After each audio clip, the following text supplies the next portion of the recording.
Student, आज मैं आपको इन्फ्लेशनरी गैप और डिफ्लेशनरी गैप के बारे में बताऊंगा। ठीक है, लेकिन उससे पहले मैं आपको ये बता दूं कि इकोनॉमी जो होती है वो एक फुल एम्प्लॉयमेंट लेवल पे होती है। उसके अकॉर्डिंग ही हम क्या करते हैं, इन्फ्लेशनरी गैप और डिफ्लेशनरी गैप निकालते हैं। ठीक है, और एक बात और आपको बता दूं कि इन्फ्लेशनरी गैप और डिफ्लेशनरी गैप का कॉन्सेप्ट जॉन मेनार्ड कीन्स ने दिया था। ठीक है, तो वो क्या है, उससे पहले मुझे आपको केन्सियन क्रॉस डायग्राम बताना पड़ेगा। मैं उसे बहुत शॉर्ट में बताने की कोशिश करूंगा, क्योंकि अगर मैं उसे डिटेल में बताया तो बहुत वो लंबा टॉपिक हो जाएगा, क्योंकि उसमें उसका स्लोप कैसे निकालते हैं, फिर उसके बारे में बहुत सी चीज़ें हैं। उसके थ्रू मल्टीप्लायर का वैल्यू भी निकलता है जो केन्स ने दिया था। तो उन चीज़ों में नहीं चल के हम लोग अभी डायग्रामेटिकली, केवल डायग्रामेटिकली, मैथमेटिकली मैं इक्वेशन लिख दूंगा, लेकिन उसको मैं ज़्यादा डिटेल में नहीं जाऊंगा, क्योंकि आप लोग बहुत से इसमें ऐसे स्टूडेंट हैं मैक्सिमम जो यूपीएससी के पॉइंट ऑफ व्यू से स्टडी कर रहे हैं, जिन्होंने इकोनॉमिक्स का ऑप्शनल नहीं लिया हुआ है सब्जेक्ट। तो उनके लिए मैं अभी कॉन्सेप्चुअली इन्फ्लेशन के टॉपिक पे को बता रहा हूँ। इसमें एग्रीगेट डिमांड, एग्रीगेट सप्लाई कर मैंने ऑलरेडी बता दिया था। थोड़ा सा मैं उन लोगों को डिटेल में बता रहा हूँ जिनको ये ज़रूरत है कि इन्फ्लेशनरी गैप और डिफ्लेशनरी गैप क्या होता है। उसके लिए मैं उन्हें केन्सियन क्रॉस डायग्राम के बारे में या केन्सियन क्रॉस मॉडल के बारे में बताऊंगा, और मैं कोशिश करूंगा कि इसको मैं शॉर्ट में ही ले लूं, क्योंकि लॉन्ग में लेने का कोई फ़ायदा नहीं है।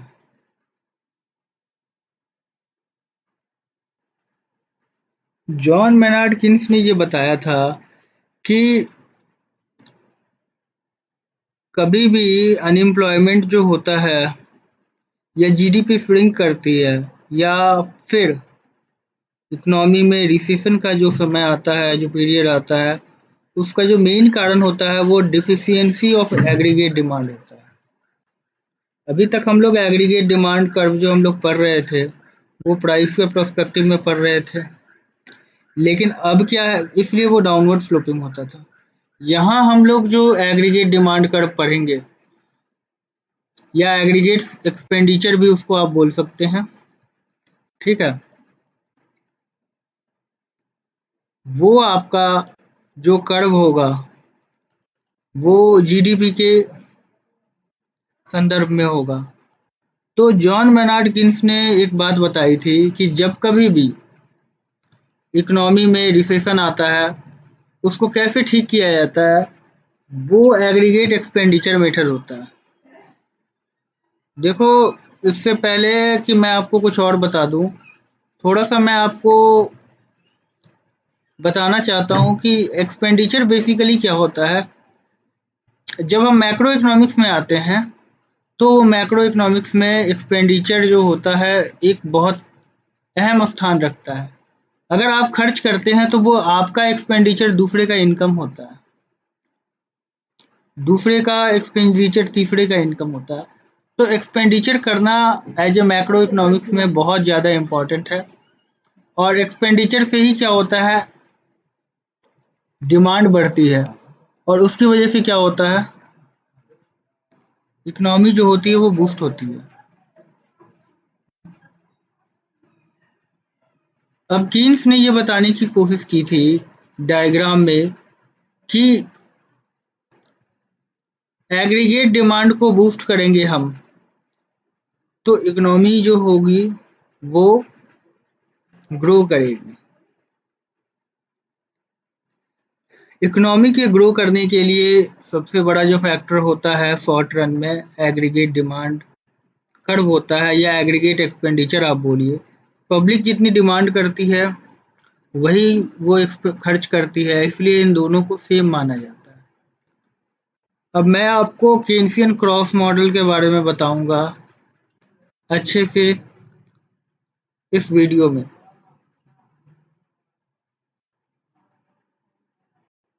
बच्चों केन्सियन क्रॉस मॉडल बेसिकली क्या था, मैं आपको बताता हूँ। एक ये लाइन है,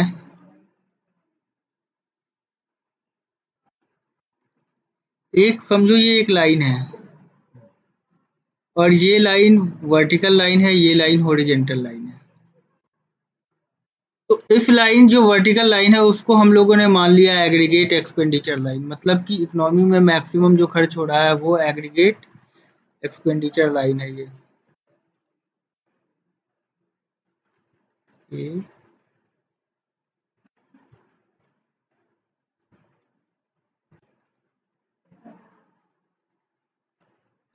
ये लाइन जो हो गई एग्रीगेट एक्सपेंडिचर की लाइन हो गई। और जो हॉरिजेंटल लाइन पे है उस पे हम लोग रियल जीडीपी मानते हैं, मतलब ये जो हॉरिजेंटल लाइन है वो रियल जीडीपी को दर्शाती है, ठीक है। तो ये लाइन जो है वो रियल जीडीपी को दर्शाती है। अब इसमें क्या होता है, एक जो 45 डिग्री लाइन जो होती है उसको एग्रीगेट सप्लाई कर्व बोलते हैं। ये जो 45 डिग्री लाइन है इसका मतलब ये हुआ कि इकोनॉमी में सप्लाई साइड जो है वो 45 डिग्री है, हर चीजें जो है इसी लेवल पे बढ़ती जा रही हैं। और जो दूसरा लाइन होता है वो एग्रीगेट एक्सपेंडिचर का लाइन होता है, आप उसको एग्रीगेट डिमांड भी बोल सकते हो। तो ये एग्रीगेट एक्सपेंडिचर, ठीक है, ये जब एग्रीगेट एक्सपेंडिचर जब सप्लाई लाइन को क्रॉस करता है, ये y हो गया इक्वल टू, यहाँ पे क्या होता है C प्लस एस, क्योंकि कोई भी इनकम जो होता है वो तो या तो कंज्यूम होता है या तो सेव होता है। तो ये जो लाइन है इसको, ये जो सप्लाई साइड की लाइन है इसको C प्लस एस बोलते हैं, ये टोटल इनकम की लाइन है। ठीक है, इनकम क्या होगा, या तो कंज्यूम होगा या तो सेव होगा।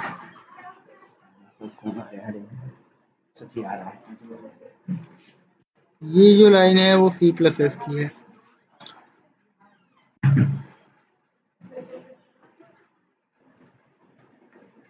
और ये वाली जो लाइन है वो एग्रीगेट एक्सपेंडिचर की लाइन है, ठीक है। तो केन्स का मानना ये था कि एक्सपेंडिचर को बढ़ा करके हम इकोनॉमी को आगे बढ़ा सकते हैं। जैसे देखो यहाँ पे एग्रीगेट एक्सपेंडिचर और जो टोटल सप्लाई कर्व है, जो टोटल इनकम कर्व जो है वो एक दूसरे को काटती है, ठीक है। अब क्या होता है, केन्स ने ये बोला था कि हम जो है एग्रीगेट एक्सपेंडिचर कर्व को अगर बढ़ाए, अगर मान लो हमने यहाँ बढ़ा दिया, ये जो लाइन बढ़ा है इसमें अभी मल्टीप्लायर का भी कॉन्सेप्ट है, लेकिन मैं उस चीज में जाऊंगा तो बहुत लंबा हो जाएगा। तो कि जब इनकम यहाँ पे बढ़ता है ना तो इस जगह के मुकाबले ये वाला जो एरिया होता है ना, जब जीडीपी का वो बढ़ता है, वो मल्टीप्लायर वैल्यू से बढ़ता है। तो इसमें अभी मैं जाऊंगा तो बहुत लंबा हो जाएगा, आप इस चीज में मत जाइए। मैं फिलहाल केवल आपको इतना बता दूं कि इस लेवल को हम इंक्रीज करते हैं ना जब एग्रीगेट एक्सपेंडिचर को, तो क्या होता है, आउटपुट लेवल क्या होता है, इंक्रीज होता है। लेकिन एक चीज आप याद रखिए कि आप ज्यादा से ज्यादा एक्सपेंडिचर करते जाएंगे तो ये नहीं कि इकोनॉमी बहुत आगे चली जाएगी, ऐसा होता तो सब कुछ हो जाता। एक पोटेंशियल जीडीपी होती है, उसके आगे क्या होता है कि कंट्री की आप समझ लीजिए कि एक क्षमता होती है, उस क्षमता से आगे जो है वो इकोनॉमी नहीं बढ़ सकती। जैसे ये मान लो ये long run aggregate supply curve है, और अब इसके ऊपर फिर मैंने एग्रीगेट डिमांड को या एग्रीगेट एक्सपेंडिचर को अगर बूस्ट करने की कोशिश की तो क्या होगा, ये चीज जो है वो बढ़ेगी, लेकिन क्या होगा, ये इकोनॉमी जो है ना इसके ऊपर अगर चली गई तो केवल इन्फ्लेशन ही इन्फ्लेशन आएगा, क्योंकि जीडीपी जो है वो नहीं बढ़ेगी। और ये वाला जो एरिया जो है वो क्या कहलाएगा,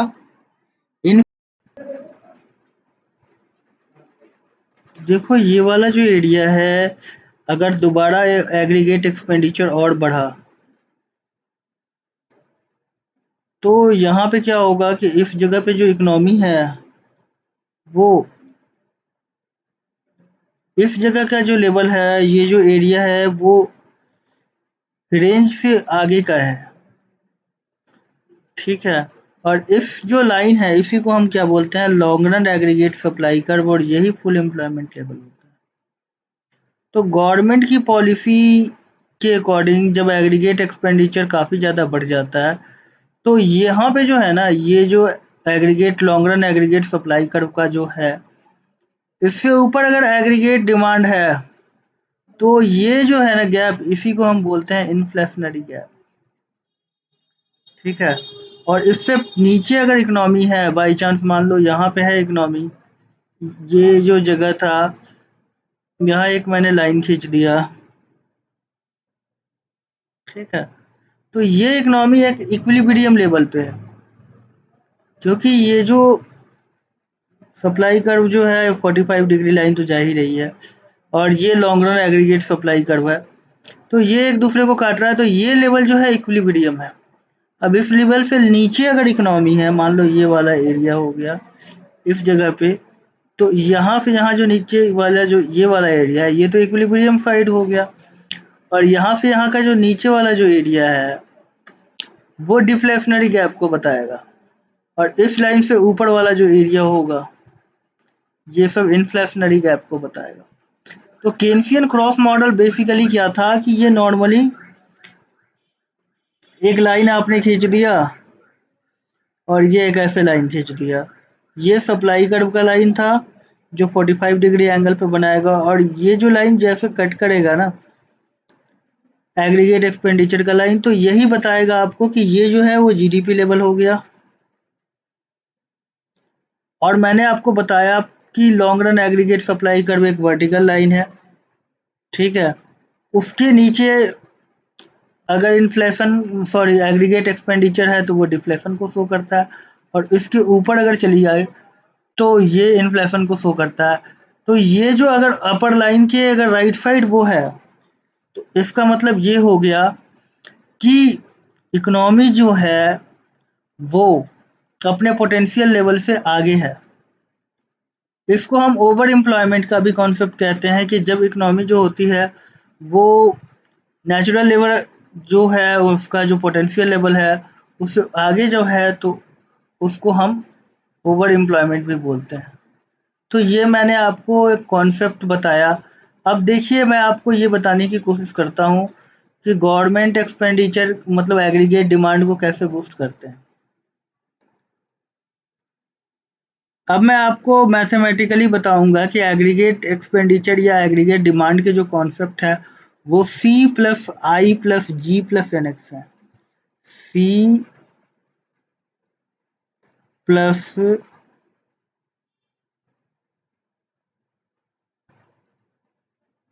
आई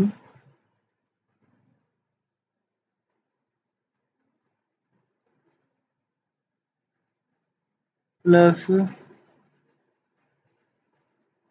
जी प्लस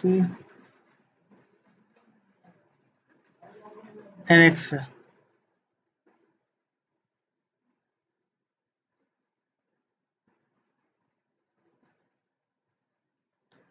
तो जब कभी भी इकोनॉमी को आगे बढ़ाया जाता है तो इन चारों चीजों में से किसी को भी बूस्ट कराया जाता है, एक को कराओ आप ज्यादा को कराओ। ये केन्सियन क्रॉस मॉडल है। गवर्नमेंट पॉलिसी बनाने के वक्त इस चीज का ध्यान दिया जाता है, तो फिर क्यों? क्योंकि इससे क्या होता है, इकोनॉमी लेवल जो होता है वो एग्रीगेट डिमांड कर्व जो होता है वो शिफ्ट हो जाता है, ठीक है। लेकिन ये ध्यान रखना होता है कि ये पोटेंशियल लेवल से ऊपर जाएगा तो जीडीपी लेवल यहाँ नहीं पहुंचेगा, क्योंकि देश की जीडीपी की क्षमता इतनी ही है। इससे इसके इधर गया तो वो ओवर एम्प्लॉयमेंट कहलाएगा, और इसके नीचे अंडर एम्प्लॉय। अब यहाँ सी क्या है? सी बेसिकली क्या होता है? कंजम्पशन फंक्शन होता है। जब आपको मतलब आदमी कितना कंज्यूम कर रहा है किसी एक लेवल ऑफ इनकम पे, जब मैं आपको केन साइकोलॉजिकल ऑफ कंजम्पशन बताऊंगा तो उस टाइम में मैं आपको बताऊंगा। आई यहाँ पे प्राइवेट इन्वेस्टमेंट है और जी क्या है यहाँ पे? गवर्नमेंट एक्सपेंडिचर है। और एनएक्स क्या है? यहाँ पे नेट एक्सपोर्ट है। तो एग्रीगेट डिमांड जो फंक्शन होता है या एग्रीगेट एक्सपेंडिचर होता है, उसका मैथमेटिकल फॉर्मूला जो होता है वो सी प्लस आई प्लस जी प्लस एन एक्स है। आप देख रहे होगे कि चाइना ने क्यों बूस्ट किया अपनी इकोनॉमी को? क्योंकि उसका एनएक्स जो फंक्शन है, जो जो नेट एक्सपोर्ट है, वो बहुत ज़्यादा है। ठीक है, इस वजह से चाइना की इकोनॉमी जो है वो आगे बढ़ती चली गई।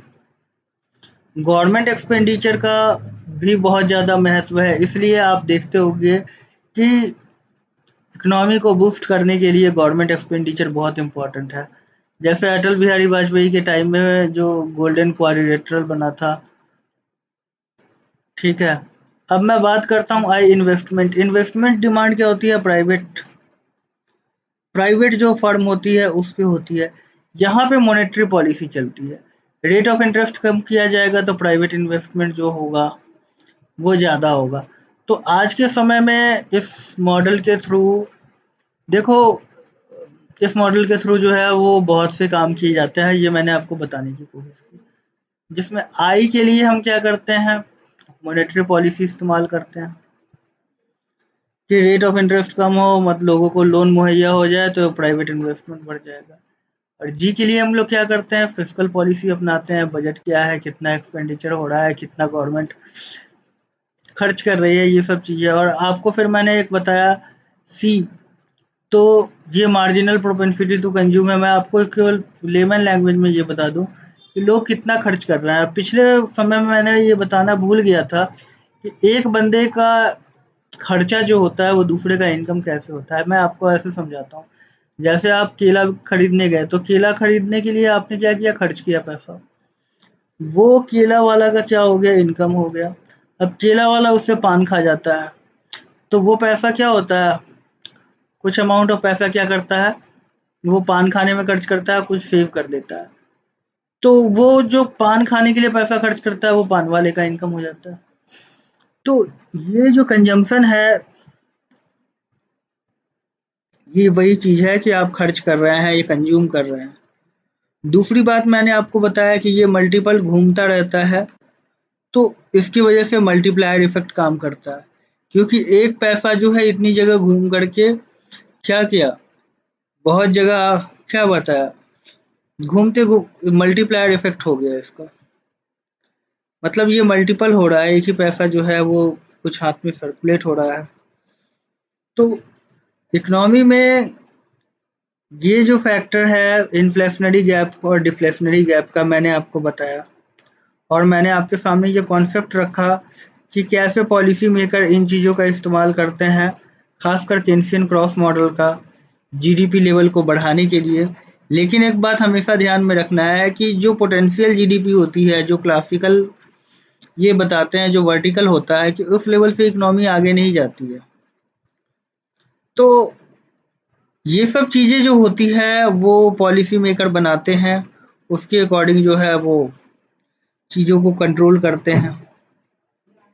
इन पॉलिसी मेकर्स के थ्रू ही जो आरबीआई हो गई या फिर और भी जो इकोनॉमिस्ट हैं, आप देखते होंगे कि जब कभी उनको लगता है कि इन्फ्लेशनरी मतलब इन्फ्लेशनरी गैप का पोजीशन आया तो गवर्नमेंट क्या करेगी? उसी समय बोलेगी, आरबीआई बोलेगी कि भैया तुम लोन जो है उसको क्या करो कि उसको थोड़ा सा टाइट कर दो, कि लोन कम इशू करो। तो क्या होगा? एग्रीगेट डिमांड जो होगा वो शिफ्ट होगा नीचे की तरफ। क्यों? क्योंकि जब उनको लोन नहीं मिलेगा तो क्या होगा? इन्वेस्टमेंट कम होगा या फिर इंटरेस्ट रेट को क्या करेगी? वो बढ़ा देगी। जब इंटरेस्ट रेट को बढ़ाएगी तो क्या होगा? क्योंकि इनपुट इंटरेस्ट रेट जो होता है बढ़ने से क्या होता है कि जो लोग सामान या प्रोडक्शन के लिए पैसा लेते हैं तो उनका क्या होगा? कॉस्ट ऑफ बोरोइंग होगा। और कॉस्ट ऑफ बोरोइंग जब भी कभी ज़्यादा होगी तो जाहिर सी बात है कि इन्वेस्टमेंट लोग कम करेंगे।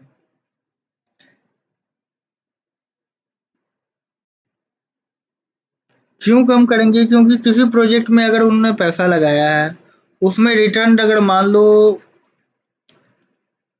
कुछ भी आ रहा है, और जबकि वो पैसा लोन में लेकर के उसमें लगाना चाह रहे हैं, अगर उनको ज़्यादा इंटरेस्ट पेमेंट करना पड़ेगा, तो क्या होगा? बहुत से लोग लोन नहीं लेंगे क्योंकि लोन उनको महँगा पड़ेगा। इनपुट कॉस्ट जो है वो ज़्यादा हो गया, और जो काम कर रहे हैं और इकोनॉमिक एक्टिविटी, उससे पैसा अगर कम आ रहा है तो फिर वो लोग तो इन्वेस्टमेंट ही नहीं करेंगे। तो ये सब चीज़ें हैं, गवर्नमेंट जो अपनी पॉलिसी बनाती है वो इन्फ्लेशन से या जीडीपी के ग्रोथ को बढ़ाने घटाने के लिए करती है। जब बहुत ज़्यादा हाई इन्फ्लेशन होता है तो गवर्नमेंट जो है वो मॉनेटरी पॉलिसी में क्या करती है? इंटरेस्ट रेट को बढ़ा देती है। इससे क्या होता है कि प्राइवेट इन्वेस्टमेंट जो होता है वो एडवर्सली इफेक्ट होता है। ठीक है, तो जब एडवर्सली इफेक्ट होगा प्राइवेट इन्वेस्टमेंट, तो क्या होगा? एग्रीगेट एक्सपेंडिचर कम होगा। जब एग्रीगेट एक्सपेंडिचर कम होगा तो क्या होगा? इकोनॉमी फिर इक्विलिब्रियम पोजीशन पे आएगी, क्योंकि इन लोगों का जो मोटिव होता है वो एक लेवल पे इकोनॉमी को रखना होता है। तो यही मैंने आपको बताने की कोशिश की कि केन्सियन क्रॉस मॉडल क्या था, इन्फ्लेशनरी गैप क्या था और डिफ्लेशनरी गैप क्या था। ठीक है, और ये भी मैंने आपको बताया कि ये जो एग्रीगेट एक्सपेंडिचर मेथड है, जो सी प्लस आई प्लस जी प्लस एन एक्स है, ये क्या करता है? इकोनॉमी को जब ये बढ़ता है तो फिर क्या होता है? इकोनॉमी जो है वो अपने आप बढ़ जाती है। मैंने आपको क्लासिकल रेंज भी बताया था पहले के वीडियो में, और अभी मैंने आपको पोटेंशियल जीडीपी बताया है। इसके ऊपर अगर आप एग्रीगेट डिमांड फंक्शन को बढ़ाएंगे तो यहाँ पे क्या होगा? केवल प्राइस बढ़ेगा, जीडीपी लेवल नहीं बढ़ेगा। अब मैं आपको थोड़ा सा ओवरव्यू दोबारा डिफ्लेशनरी गैप और इन्फ्लेशनरी गैप का दे देता हूँ। मैंने तो ऑलरेडी बता ही दिया है, लेकिन डायग्राम से फिर मैं दिखा देता हूँ। देखो इस जगह पे, ये जो जगह है, इस जगह पे फुल एम्प्लॉयमेंट लेवल है। इससे ऊपर अगर जब भी बढ़ रहा है एग्रीगेट डिमांड, तो क्या होगा? इसका मतलब ये होगा कि ये फुल एम्प्लॉयमेंट लेवल से ऊपर की स्थिति है। ठीक है, तो ये जो गैप होगा इन्फ्लेशनरी गैप कहलाएगा। अब मैं आपको डिफ्लेशनरी गैप की बात बताता हूँ। जब किसी भी कारण से क्या होता है, एग्रीगेट डिमांड कर्व जो होता है वो डाउनवर्ड शिफ्ट हो गया और फुल एम्प्लॉयमेंट से नीचे की स्थिति है, तो ये जो गैप बनेगा उसको डिफ्लेशनरी गैप कहते हैं। तो मैंने आपको इन्फ्लेशनरी गैप और डिफ्लेशनरी गैप के बारे में बताया, और इसको ठीक करने के लिए भी बताया कि इन चीज़ों को कैसे गवर्नमेंट की जो पॉलिसी होती है, फिस्कल पॉलिसी और मॉनेटरी पॉलिसी, ठीक है, वो कैसे ठीक करती है, इसके बारे में बताया। और मैंने ये भी बताया कि जब ओपन इकोनॉमी हो तो एनएक्स नेट एक्सपोर्ट जो होता है वो क्या करता है? वो एग्रीगेट डिमांड को बढ़ा देता है और इकोनॉमी जो है वो बूस्ट करती जाती है। तो ये सारा कॉन्सेप्ट था इसके पीछे।